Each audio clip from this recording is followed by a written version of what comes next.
पूज्यपाद श्री आचार्य चरण, धर्मानुरागी बड़भागी भक्तवृंद, माता एवं महाशिवरात्रि के मंगलमय पर्व पर कल से श्री रामचरितमानस का जो पाठ प्रारंभ था, आज कुछ समय पूर्व अपने सुनिश्चित समय पर मानसी का विश्राम हुआ और आप सभी लोगों ने मानसी के पाठ में भाग लिया। ये प्रसन्नता का विषय है, हर्ष का विषय है। भगवान शंकर का जो पर्व महाशिवरात्रि है, संपूर्ण भारतवर्ष में बड़े ही धूमधाम के साथ में मनाया गया और कहीं पर अखंड कीर्तन, कहीं पर अखंड मानस पाठ, कहीं पर सुंदरकांड, यानी हर मंदिर में छोटे बड़े जो भी मंदिर भगवान शंकर के छोटे बड़े गांव में, शहर में, जहां भी है, हर जगह कोई न कोई कार्यक्रम हुआ। यह अपने आप में हर्ष का विषय है, प्रसन्नता का विषय है। अन्य बहुत सारे देश हैं और अन्य देशों की जो महत्ता है, विशेषता है, जो भौगोलिक स्थिति है, उनकी विशेषता का वर्णन कहीं पर वहां के सौंदर्य विशेष के कारण है, तो किसी देश का वैशिष्ट्य वहां के विज्ञान के कारण है।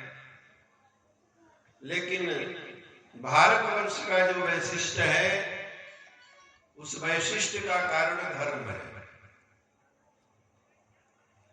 भारत वैसे शकुंतला पुत्र भरत के नाम से इस देश का नाम भारतवर्ष पड़ा। कई कई ऋषभ देव के पुत्र श्रीमद् भागवत के अनुसार भरत जी थे, उनके नाम पर इस देश का नाम भारतवर्ष पड़ा। और स्वतंत्र रूप से यदि भारत शब्द की आप व्याख्या करेंगे तो भा माने प्रकाश, जहां के लोग प्रकाश अर्थात ज्ञान, ज्ञान में जहां के लोग रत हों, लगे हों, निमग्न हों, उस देश का नाम भारत। उपनिषद का एक बहुत ही महत्वपूर्ण सिद्धांत है, तमसो मा ज्योतिर्गमय, असदो मा सदगमय, मृत्योर्माम अमृतम गमय। प्रार्थना किया गया है, विनती की गई है, हे देव आप हमें अंधकार से प्रकाश की ओर ले चलिए। तमसो मा ज्योतिर्गमय, असदो मा सदगमय, हमें असत से सत्य की ओर ले चलिए। मृत्योर्माम अमृतम गमय, मृत्यु से अमृत की ओर ले चलिए। यानी हमारी यात्रा अंधकार से प्रकाश की ओर, और इसीलिए इस देश का नाम भारत, बामनी प्रकाश। और एक तो सूर्य का प्रकाश है जो अंधकार को दूर करता है, बाह्य प्रकाश, बाह्य अंधकार को, जो प्रकृति प्रदत्त अंधकार है उसको सूर्य भगवान दूर करते हैं। लेकिन मनुष्य के भीतर का जो अंधकार है, सर्वेषामेव लोकानां यथा सूर्य प्रकाशकः गुरु प्रकाशकः तद्वत् शिष्याणां बुद्धिदानकः अज्ञानतिमिरान्धस्य ज्ञानाञ्जनशलाकया चक्षुरुन्मीलितं येन तस्मै श्री गुरुवे नमः। बंदं गुरुपद कंज कृपा सिंधु नर रूप हरि, महामोह तम पुंज अजासु वचन रविकर निकर। मनुष्य के हृदय रूपी जगत में जो अज्ञान रूपी अंधकार डेरा जमाए हुए हैं, वो अंधकार कैसे दूर होगा? महाभारत में एक प्रश्न और एक उत्तर है, केनाय मावृतो लोकः, इस दुनिया को किसने घेर रखा है, ये दुनिया किससे घिरी हुई है? तो कहा कि अज्ञाने नावृतो लोकः, ये दुनिया अज्ञान से ढकी हुई है, अज्ञान से घिरी हुई है। तो ये जो अज्ञान रूपी अंधकार है, इस अंधकार को ये जो आकाश का सूर्य है ये दूर नहीं करता। वैसे सूर्य की आराधना उपासना जो गायत्री मंत्र है उसमें भी तत्सवितुर्वरेण्यं भर्गो देवस्य धीमहि धियो यो नः प्रचोदयात्, इसमें भी अंधकार को दूर करने वाली ही बात है। लेकिन बाह्य दृष्टिकोण से ये जो आकाश का सूर्य है वो हमारे हृदय रूपी अज्ञान अंधकार को दूर करने में सक्षम नहीं है, स्वाभाविक रूप से, नैसर्गिक रूप से। उसको कौन दूर करेगा? तो कहा कि उसको दूर करने का साधन विद्वान है, ब्राह्मण है, संत है, गीता है, रामायण है, भागवत है। ये जो ग्रंथ है ये हमारे अज्ञान रूपी अंधकार को दूर करते हैं। महामोह तम पुंज, ये जो मोह, महामोह रूपी तमस है, अंधकार है, जो न जाने कितने जन्म जन्मांतरों से, युग युगांतरों से हमारे हृदय में डेरा जमाए हुए हैं। हम असत को सत समझते हैं, अज्ञान को ज्ञान समझते हैं, दुख को सुख समझते हैं, अशांति को शांति समझते हैं, और ज्वाला में शीतलता की अनुभूति करते हैं। यह अज्ञान के कारण ही है। इतना भी समझाओ, कितना भी बताओ, कितना भी उपदेश दो, लेकिन जैसे मृगमरीचिका में पुनः पुनः भ्रांति पैदा हो जाती है। रजत सीप महु भास द्विज जथा भानु कर बारी, अजत में दृशाति उकाल सो ब्रह्म न सके उटारी। रजत सीप में रजत की भ्रांति, रज्जु में सर्प की भ्रांति, मृग मरीचिका में जल की भ्रांति इतनी भयानक है कि बार बार उसकी अनुभूति होती है, बार बार समझाने के बाद भी वो भ्रांति मिटती नहीं है। इस भ्रांति को मिटाने के लिए, इस अज्ञान रूपी अंधकार को मिटाने के लिए जो देश प्रयत्नशील हो उसे भारत कहते हैं। बाह्य जगत के बारे में वर्तमान वर्तमान विज्ञान ने बहुत अनुसंधान किया है, लेकिन आत्मा क्या है, शरीर, हमारे शरीर के भीतर आंख क्या है, नाक क्या है, इन सबों के बारे में विज्ञान ने बहुत कुछ अनुसंधान किया है। नित नए नए यंत्रों का आविष्कार हो रहा है। शरीरगत जो बीमारियां हैं उनका इलाज हो रहा है। बहुत सारी बीमारियां हैं जिनका आज तक कुछ अता पता ही नहीं है, ये बीमारी क्यों होती है, कैसे होती है, किस कारण से होती है। इतना विज्ञान के बढ़ने के बाद भी एक छोटे से शरीर में कितनी समस्याएं हैं, कितनी दिक्कतें हैं, कितनी कठिनाइयां हैं, विज्ञान आज भी उसका निराकरण नहीं कर पा रहा है। घुटने की बीमारी भयानक रूप से बढ़ रही है, लेकिन विज्ञान के पास इसका कोई स्थायी समाधान नहीं। तो बाह्य जगत के बारे में विज्ञान का अनुसंधान दिन प्रतिदिन बढ़ रहा है, बढ़ना चाहिए, लेकिन शरीर के भीतर जो, हृदय के भीतर जो आत्मा है उसका स्वरूप क्या है और उसका साक्षात्कार कैसे कर सकते हैं, उसके बारे में हम कैसे जान सकते हैं, यह जानने की जो विधा है उसी को ज्ञान कहते हैं, उसी को प्रकाश कहते हैं, और इसको जानने के लिए जो प्रयत्नशील हो उसको भारत कहते हैं। तो हमारा भारत धर्म प्रधान देश है।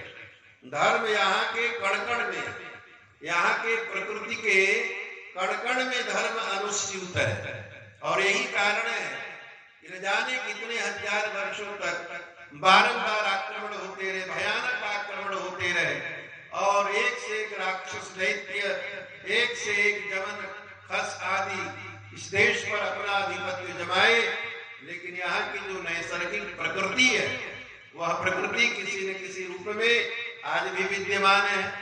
जैसे गर्मी के दिनों में गंगा की वह धारा जो बरसात के दिनों में आप देखेंगे कि करारों को तोड़ते हुए बहती है, करारों को धराशायी करती हुई प्रवाहित होती है, तटों के वृक्षों को धराशायी करती हुई निरंतर आगे की ओर बढ़ती जाती है, आसपास के गांवों को भी आप प्लावित कर देती है। लेकिन वही गंगा जी की धारा ग्रीष्म काल में आप देखेंगे इतनी सूक्ष्म हो जाती है, कहीं कहीं इतनी छोटी हो जाती है, नाली की तरह दिखाई देने लगती है, और लोग प्रवेश करके आसानी से पार कर जाते हैं, इस पार से उस पार निकल जाते हैं। वही गंगा जी है जो बरसात के दिनों में देखने में उनको डर लगता है, इतनी भयानक उसमें लहरें उठती हैं, भंवरें उठती हैं, उनकी प्रखर धारा में हाथी भी पड़ जाए तो बह जाए, लेकिन वही धारा ग्रीष्म काल में बिल्कुल छोटी हो जाती है महाराज। उसी प्रकार से सनातन धर्म का जो स्वरूप है कुछ काल खंडों में सिमटते सिमटते इस प्रकार से सिमट जाता है कि प्रतीत होता है कि अभी समाप्त हो जाएगा, एक खत्म हो जाएगा, अब ये रहेगा ही नहीं। अगर आप रामायण, गीता, भागवत, महाभारत और पुराणों का अध्ययन करेंगे तो आपको पता चलेगा कि जितने भी आक्रमण हुए सब सनातन धर्म पर ही हुए। जितने राक्षस थे उन्होंने इसी धर्म पर आक्रमण किया, जितने दैत्य थे उन्होंने इस पर आक्रमण किया। इसी प्रकार से रावण कंसाद जो थे उन्होंने इसी धर्म पर आक्रमण किया।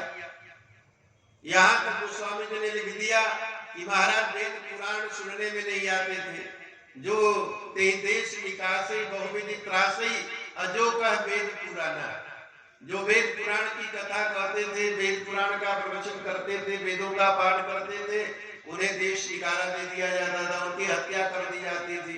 इतना भयानक हो गया महाराज की दंडकारण्य में भगवान श्री राम ने हड्डियों का विशाल पहाड़ देखा, हड्डियों का पहाड़ महाराज, पत्थरों का पहाड़, चट्टानों का पहाड़, मृतिका पहाड़, रेगिस्तान में रेत का पहाड़ बहुत दिखाई दिया, लेकिन ये हड्डियों का पहाड़ महाराज भगवान श्री राम ने देखा और महात्माओं से पूछा कि महाराज ये अस्थियों का, हड्डियों का इतना बड़ा पहाड़ क्या कारण है?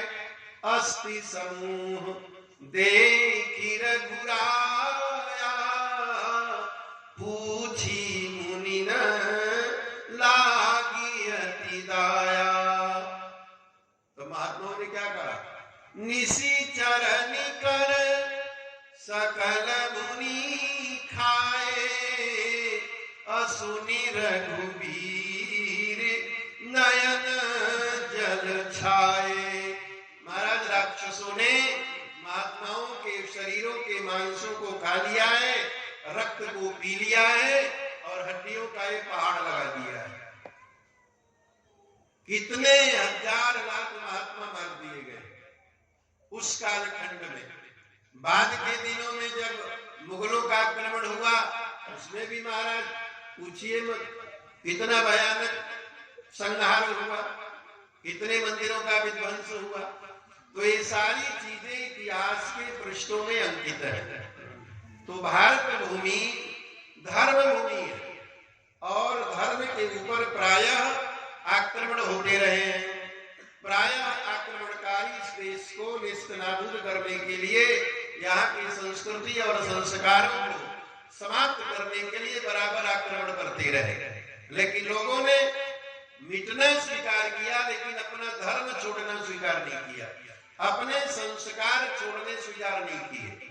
लेकिन बाद के कालखंड में जब देश स्वतंत्र हो गया, जब किसी चीज का विरोध होता है तो लोग बलात् उसको पकड़ने की कोशिश करते हैं, और अगर किसी चीज को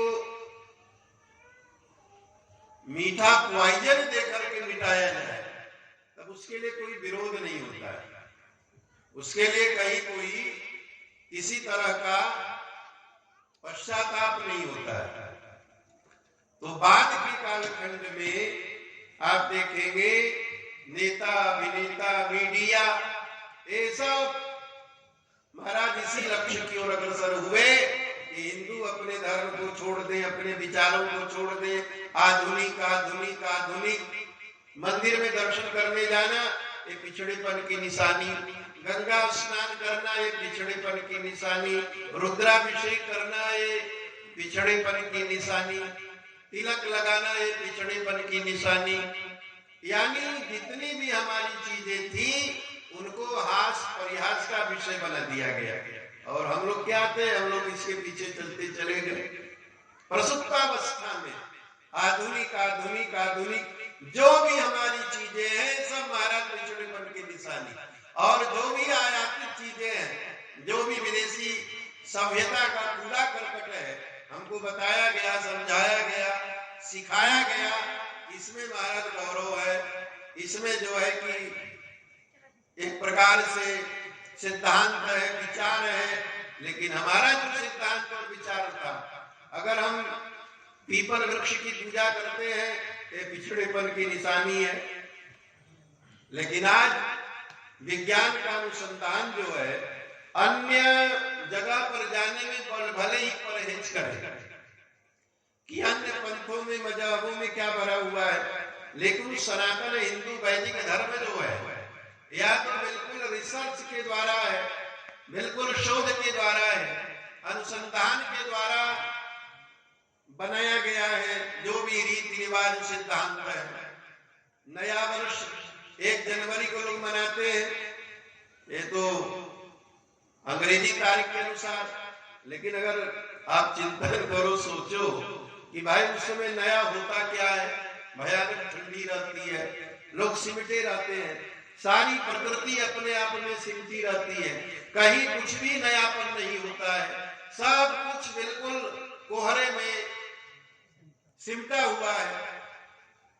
और हम लोगों का जो नया वर्ष है, नवरात्र का प्रथम दिन, नवरात्र का जो प्रथम दिन है, आने वाला शुक्ल पक्ष, चैत्र शुक्ल पक्ष प्रतिपदा, वासंतिक नवरात्र, उसमें आप देखो प्रकृति एक नए रूप में सामने आती है। पतझड़ के पश्चात वृक्षों में नए नए पत्ते निकल आते हैं, हरी भरी बालियां खेतों में झूमती रहती हैं, सारी प्रकृति हरितिमा का चादर ओढ़े हुए दिखाई देती है, ठंडी समाप्त हो जाती है, पशु पक्षी सबको प्रसन्नता होती है, सबको आनंद होता है। तो नया वर्ष हमारा वैज्ञानिक है कि नया वर्ष जो है जाड़े में सिमटा हुआ, कुहासे में सिमटा हुआ जो अंग्रेजी का है वो नया वर्ष है। ये चिंतन का विषय है, सोचने का विषय है। जन्मदिन आजकल लोग मनाते हैं महाराज, जन्मदिन मनाने का क्या तरीका है? विदेशी सभ्यता के अनुसार केक ले आएंगे, केक पर नाम लिखेंगे, इसके बाद मोमबत्ती जलाएंगे और उस नाम को जो है चाकू से काटेंगे और फिर क्या करेंगे, मोमबत्ती जो जलाया गया है उसको फूंक करके बुझा देंगे। हमारी संस्कृति क्या करती है महाराज, यहाँ रामचरितमानस का पाठ हुआ तो पंडित जी दीपक जलवाए होंगे, कहीं कहीं अखंड दीपक जलता है और बड़ा प्रयास होता है, प्रयत्न होता है कि दीप बुझने न पाए। अगर दीप बुझ जाए तो थोड़ा लोग चिंतित भी हो जाते हैं, हालांकि हवा से बुझ गया तो उसमें कोई समस्या नहीं है, लेकिन फिर भी लोग चिंतित हो जाते हैं।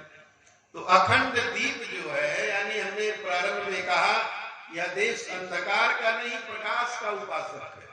हम प्रकाश के प्रेमी, उल्लू जो है वो अंधकार का प्रेमी होता है, उसको अंधकार प्रिय लगता है। लेकिन अन्य सारे जितने जीव जंतु हैं उनको प्रकाश प्रिय होता है। तो मोमबत्ती जला करके फूंक करके बुझाना, इसमें कौन सा विज्ञान है भाई? नाम लिख करके केक पर चाकू से काटना, इसमें कौन सा विज्ञान है भाई?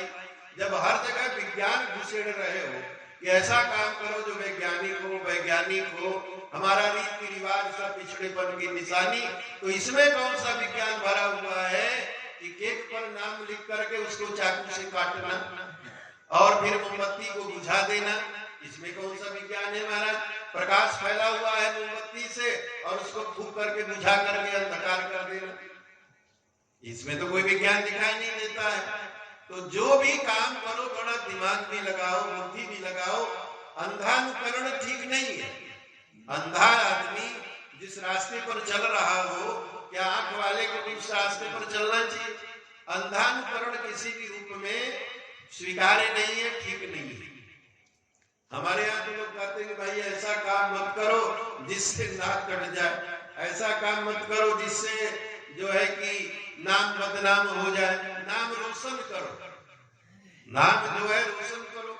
ऐसी कल्पना, ऐसी महर्षि वशिष्ठ के समीप में महाराज दशरथ गए, अपना सुख दुख सुनाए।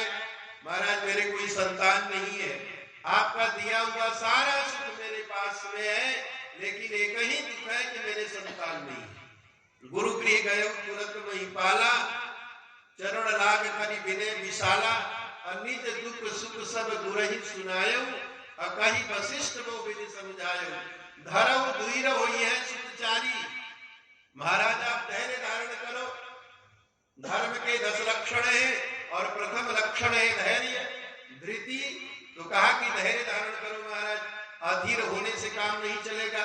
समस्या है तो समस्या के निराकरण के लिए धैर्य की आवश्यकता होती है। आप धैर्य धारण करो। और मेरी वाणी है कि आपको 4 पुत्र होंगे। आप एक पुत्र के लिए ललक रहे हो, आप एक पुत्र के लिए दुखी हो रहे हो, एक पुत्र के लिए आंसू गिरा रहे हो, एक पुत्र के लिए विषादग्रस्त हो रहे हो, लेकिन आपको 4-4 पुत्र होंगे। अच्छा महाराज 4-4 पुत्र होंगे, कैसे होंगे? उनका प्रभाव क्या होगा? उनका वैशिष्ट्य क्या होगा?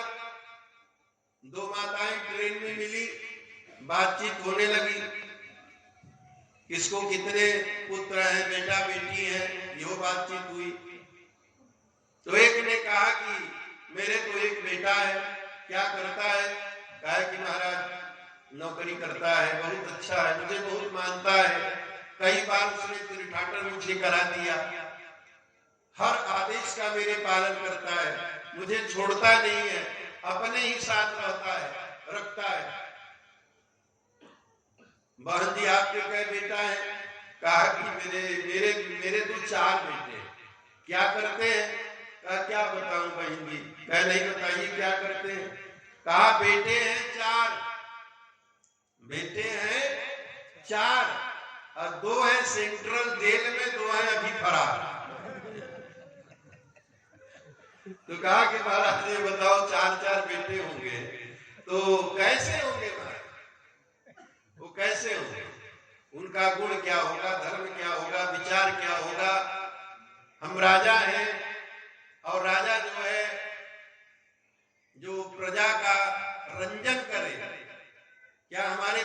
को सुख देने वाला पुत्र होगा। तो महर्षि वशिष्ठ ने कहा कि महाराज, धरहु धीर हुई है सुखचारी, त्रिभुवन विदित, केवल पास पड़ोस में प्रसिद्ध नहीं। बेटा 3 प्रकार के होते हैं। एक तो अपने पिता के नाम से प्रसिद्ध होता है, एक एकर बेटवा है, कहा कि भाई अमुक के बेटवा है, यानी पिता के नाम से उसकी पहचान है। एक बेटा ऐसा है जो ससुर के नाम से पहचान रखता है। एक कौन है भाई, कहा मुख्य दामाद है। और जो सर्वश्रेष्ठ होता है वो अपनी पहचान खुद बनाता है। आत्माराम दुबे को कौन जानता है? आत्माराम दुबे कैसे प्रसिद्ध हुए? तुलसीदास जी के कारण प्रसिद्ध हुए। यानी पिता के नाम से पुत्र की पहचान नहीं, पुत्र के नाम से पुत्र इतना बड़ा हो गया कि उसकी पहचान बेटे के साथ हो गई। इस बात का गौरव होने लगा कि भाई अमुक के पिताजी हैं। तो महर्षि वशिष्ठ ने कहा कि धरहु धीर हुई है सुखचारी, महाराज केवल पास पड़ोस में प्रसिद्ध नहीं होंगे, केवल क्षेत्र में प्रसिद्ध नहीं होंगे, केवल जिले में प्रसिद्ध नहीं होंगे, केवल प्रदेश में प्रसिद्ध नहीं होंगे, यहाँ तक कि केवल एक देश में प्रसिद्ध नहीं होंगे, सारी धरती पर प्रसिद्ध होंगे। लेकिन धरती पर भी उनकी प्रसिद्धि समाएगी नहीं, उनका सुयश समाएगा नहीं, उनका सुयश हटेगा नहीं। मही पाताल नाग जसु व्यापा, राम परिस्य बंजे चापा। मही माने पृथ्वी, पाताल, मही पाताल नाग, नाग किसको कहते हैं महाराज? स्वर्ग का एक नाम है नाकलोक।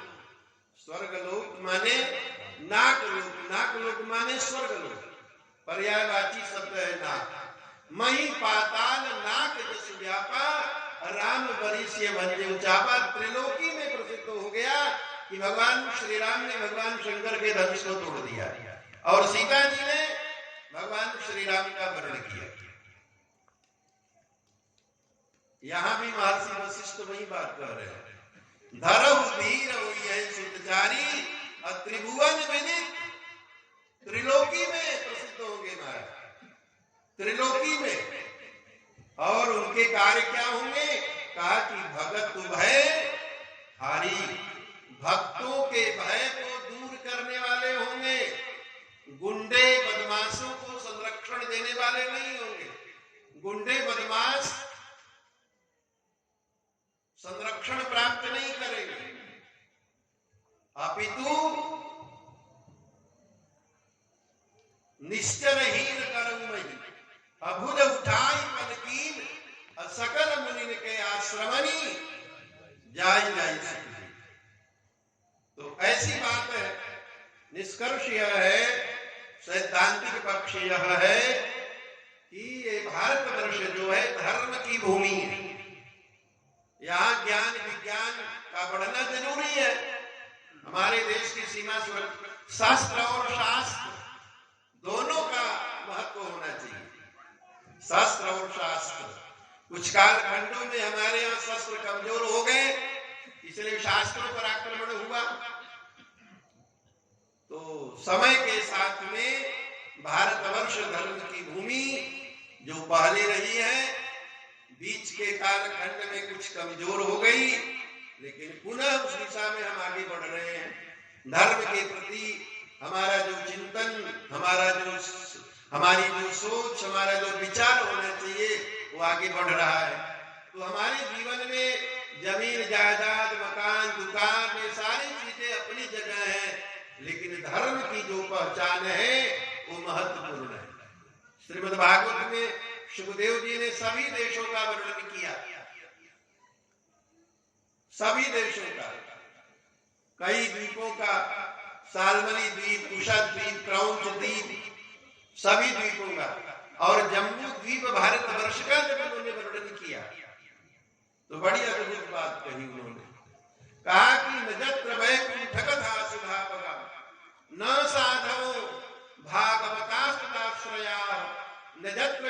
विषमखा महोत्सवा सुरेश लोकोपि न वैसदेव्यता। कहा कि हे राजन, ये भारतवर्ष धर्म प्राण देश है।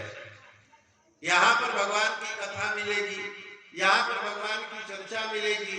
अयोध्या, वृंदावन, प्रयाग जैसे तीर्थ क्षेत्र मिलेंगे। गंगा, जमुना, सरस्वती, कृष्णा, कावेरी, नर्मदा जैसी पवित्र नदियां मिलेंगी। हेमाद्री, कनकाद्री, वेंकटाद्री जैसे, विंध्याद्री जैसे पर्वत मिलेंगे। बहुत पवित्र भूमि है। अन्य देशों में भोगों की प्रचुरता है, लेकिन वे देश सेवनीय नहीं है। अगर सेवनीय देश है तो भारतवर्ष है। न जत्र वैकुंठ कथा सुधावगा, जहां पर भगवत कथा की मंगलमयी गंगा न प्रवाहित होती हो, न साधु भागवताश्रया, और जहां पर भगवान के प्यारे दुलारे संत भक्त न निवास करते हो, और जहां पर भगवत संबंधी उत्सव न होते हो, श्री कृष्ण जन्माष्टमी न होती हो, जहां पर श्री राम नवमी न होती हो, जहां पर महाशिवरात्रि का मंगलमय पर्व न मनाया जाता हो, वो जगह ब्रह्मलोक की तरह सुंदर रमणीय क्यों न हो, लेकिन उसका सेवन नहीं करना चाहिए। तो इन लक्षणों से समन्वित भारतवर्ष की पवित्र भूमि, जहां श्री रामनवमी भी मनाई जाती है, जहां श्री कृष्ण जन्माष्टमी भी मनाई जाती है, जहां महाशिवरात्रि भी मनाई जाती है, दिवाली मनाई जाती है, होली मनाई जाती है, ये जो बड़े बड़े उत्सव हैं धर्माधारित, वह देश है भारतवर्ष। तो भारतवर्ष के लोगों को धर्म के प्रति आत्मीय भावना होनी चाहिए। सब कुछ चला जाए लेकिन हमारा धर्म न जाए। हमारे पास और कुछ हो ना हो, लेकिन रामायण जरूर होना चाहिए, गीता जरूर होनी चाहिए, और हम कुछ पढ़े या न पढ़े लेकिन रामायण जरूर पढ़े, गीता जरूर पढ़े, भागवत जरूर पढ़े, और किसी को माने या न माने, लेकिन भगवान श्री राधा कृष्ण को, सीताराम को, उमा महेश्वर को हमें जरूर मानना चाहिए। और कहीं हम जाए चाहे न जाए, लेकिन अयोध्या जरूर जीवन में एक बार जाइए, वृंदावन जरूर एक बार जाइए, प्रयागराज जरूर जीवन में एक बार जाइए, और कहीं का दर्शन करिए या मत करिए, लेकिन काशी विश्वनाथ का दर्शन करिए, अयोध्या का दर्शन करिए, प्रयाग का दर्शन करिए। हमारे यहाँ बड़े बड़े जो तीर्थ हैं, धाम हैं, 4 धाम हैं, अयोध्या, मथुरा, माया, काशी, कांची, अवंतिका, हरिद्वारावती, सप्तैते मोक्षदायिका, सप्तपुरिया है मोक्षदायिनी। यहाँ पर जीवन में एक बार जाने का प्रयास करना चाहिए। तो जीवन में और सारी चीजें होना हो, लेकिन रामायण जरूर हमारे जीवन में होना चाहिए। मनुष्य को मनुष्य बनाने की कला रामायण में है, समाज को समाज बनाने की कला रामायण में है, राष्ट्र को राष्ट्र बनाने की कला रामायण में है। हमारे यहाँ वेद है, अष्टादश पुराण है, 4 वेद हैं, बहुत सारे ग्रंथ हैं, लेकिन गोस्वामी जी ने सोचा कि कलयुग में माता पिता बालकन बुलावई और उधर भरे सोई धर्म सिखाऊंगी। कहा कि सबसे बड़ा धर्म है पेट भर लेना। और अगर सोचा जाए महाराज, तो पशु पक्षी कीट पतंग, इसको महाराज जो है कि कोरोना काल में सबको सरकार अनाज दे रही थी, या सरकार ने कहा कि मच्छरों को भी अनाज देना चाहिए, बंदरों को भी अनाज देना चाहिए, नील गाय को भी अनाज देना चाहिए। यानी सारे जीव अपनी अपनी जगह प्रसन्न है, आनंदित है, अगर मनुष्य उनके साथ में छेड़खानी न करे। उनको मनुष्य भोजन देता नहीं है, अपितु अवसर मिलने पर महाराज उनका भोजन करने की कोशिश करता है, उनका भोजन करने की कोशिश करता है। तो पशु पक्षी भी अपना पेट भर लेते हैं, और मनुष्य सारे जीवों में 84 लाख शरीरधारियों में साधन धाम मोक्ष कर द्वारा अपाय में दे परलोक समारा, असो परत्र दुख पावई, असिर धुनि धुनि पछताई, अकाल ही कर्म ही ईश्वर ही मिथ्या दोष लगाई। खाना पीना सोना ये सारे क्रियाकलाप तो पशु योनि में भी है, और मनुष्य जो है, मनुष्य का शरीर प्राप्त करके केवल खाने में, पीने में, सोने में, जागने में, इन्हीं ने अगर अपनी जिंदगी खपा दिया महाराज, तो पशु और मनुष्य में अंतर ही क्या रह गया? जो पशु ने किया वही मनुष्य ने किया, जो मनुष्य ने किया वही पशु ने किया। तो मानव शरीर मिला है महाराज, तो अपने धर्म को कस करके पकड़े रहो। और कुछ हो या ना हो, मैंने कहा रामायण जरूर पढ़ो, रामायण का पाठ जरूर करो, आने वाली पीढ़ियों को रामायण का पाठ कराने की बात करो। मंदिर में जरूर जाओ, रोज जाना हो, कहीं पास पड़ोस में मंदिर हो तो वहां दर्शन जरूर करो। नहीं रोज जा सकते हो, सप्ताह में जाओ, नहीं सप्ताह में जा सकते हो, महीने में जाओ, लेकिन जाओ जरूर। नेता अभिनेता और मीडिया ने क्या कहा? अरे मंदिर जाना जरूरी है। पाखंड, इसको पाखंड कहा कि ये दिखावापन करना जरूरी है, दिखावा करना। अरे दुनिया में महाराज मैं कहता हूँ, कोई माई का लाल बता दे कि दुनिया में बिना दिखाए कोई काम होता है? शादी ब्याह लोग चोरी से भी कर सकते हैं महाराज, क्या हमारा समाज उसको स्वीकार करेगा? समाज कभी स्वीकार नहीं कर सकता है। जंगल में मोर नाचे देखता है कौन? 1 घंटे की शादी होती है और कितनी बर्बादी होती है महाराज पैसे की। तो हर जगह दिखावा है। तो अगर धर्म को आप केवल आंख मूंद करके क्या चिंतन कर रहे हो कौन जानता है? आप आंख मूंद करके जो है कि रसगुल्ले का ध्यान कर रहे हो, कि आप बाजार में घूम रहे हो, कि आप बंबई घूम रहे हो, कौन जानता है महाराज? जो आप कर रहे हो वही समाज देखता है, आप जो कर रहे हो वही लोग देखते हैं। आप मंदिर जाओगे तो लोग देखेंगे, आप गंगा स्नान करने जाओगे तो लोग देखेंगे, आप रामायण का पाठ करोगे तो लोग देखेंगे। आने वाली पीढ़ी को अगर सही सलामत रखना हो और भारतवर्ष को भारतवर्ष बनाए रखना हो, अपने संस्कारों और संस्कृति को अगर जीवंत रखना हो, तो धर्म में भी दिखावा करना चाहिए। कहते हैं ना कि देखा देखी पाप, देखा देखी पुण्य, बहुत प्रभाव पड़ता है इसका। तो जो चीजें दिखाने की, अब रुद्राभिषेक हम करेंगे तो मीडिया वाले पिक्चर वाले कहते हैं कि दूध बर्बाद होता है हमारा। बर्बाद तो बहुत कुछ होता है, पूरी जिंदगी पिक्चर देख करके कितने लोग बर्बाद कर देते हैं। 100 रुपए का अगर टिकट है फिल्म देखने का, तो कहा कि फिल्म मत देखो, 100 रुपए का किसी गरीब को, बच्चे को दूध दे दो। रुद्राभिषेक में ही सारी बर्बादी दिखाई दे रही है। तो नेता, अभिनेता और मीडिया, इन तीनों ने हमें भटकाने का काम किया है। हमने अपने दिमाग से, बुद्धि से काम नहीं लिया। तो रामायण, गीता और भागवत ये हमारा जीवन दर्शन है। रामायण, गीता, भागवत ये हमारे जीवन के अभिन्न अंग हैं।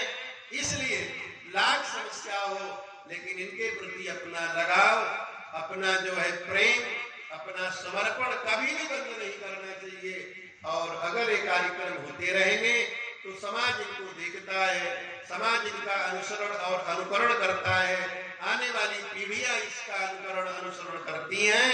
तो इसलिए रामायण का जो पाठ हुआ, कई वर्षों से कार्यक्रम चल रहा है और जो है कि हम विश्वास करते हैं कि चलता रहेगा। और मैं बार बार कहता हूं कि अगर रामायण को आपको चलाना है तो बहुत धूल तड़ा मत बनाइए। जितना सादगी से आप इसको कर सकते हैं उतना सादगी से करिए। और हर घर में पढ़ने वाले लोग हैं, सवेरा होते ही माताएं बहनें परेशान हो जाती है बच्चों को टिफिन बनाने के लिए। पहला काम है टिफिन बनाना, उनको भेजना। सब पढ़ रहे हैं महाराज, जिसको देखो बस्ता लाद करके जा रहा है स्कूल कॉलेज, कुकुर मुत्ते की तरह स्कूल खुल रहे हैं। लेकिन समस्या है महाराज कि हिंदी का रामचरितमानस पढ़ने वाले नहीं मिल रहे, हिंदी का रामचरितमानस पढ़ने वाले नहीं मिल रहे। आखिर पढ़ाई हो किस बात की रही है? किस बात की पढ़ाई हो रही है? अगर रामचरितमानस हम नहीं पढ़ सकते हैं, रामचरितमानस पढ़ने वाले नहीं मिलते हैं, तो दुनिया भर के कम से कम 100 स्कूल इस क्षेत्र में होंगे महाराज। और हर जगह जो है कि बच्चे हैं, ये सब पढ़ने वाले क्या कर रहे हैं? तो इसलिए सीधी साधी बात यह है कि आप पढ़ाओ लिखाओ, इंजीनियर बनाओ, डॉक्टर बनाओ, सब बनाओ, लेकिन अगर बुढ़ापे में 2 रोटी खाने की जरूरत है तो रामायण, गीता और भागवत की आने वाली पीढ़ी को पढ़ाओ। अन्यथा वो बाहर रहेंगे और आप 2 रोटी के लिए तरस जाओगे, सारी पढ़ाई बेकार हो जाएगी। सियावर राम